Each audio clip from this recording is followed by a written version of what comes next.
One thing I hate is buying a bunch of herbs like parsley or cilantro, using a few tablespoons to cut up and put in a batch of soup or something, and then watching the rest of the bunch go bad in the fridge over the next few days.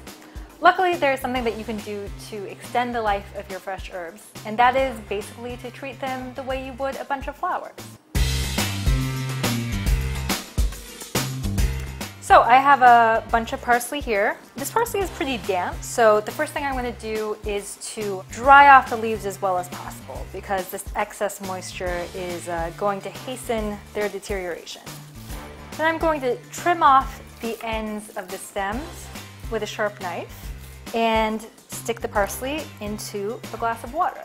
Then, this is an important part, you want to cover up the parsley pretty airtight to keep it fresh.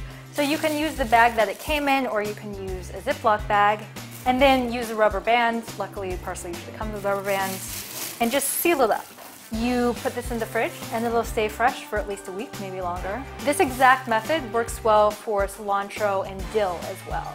There are also other fresh herbs that you can do this sort of flower treatment with, but you want to keep them at room temperature. So basil, mint, rosemary, thyme, sage, those are herbs that you should keep at room temperature. There are also other vegetables that you can keep fresh in this exact same way. So asparagus, for instance, trim off the ends and you put it in a glass of water. In this case, you can just cover it pretty loosely. This will also go in the fridge. This will keep these vegetables and herbs fresh for much, much longer than they would be otherwise. It also just kind of looks nice. I'm Laura Anderson of Slate. Keep doing it right.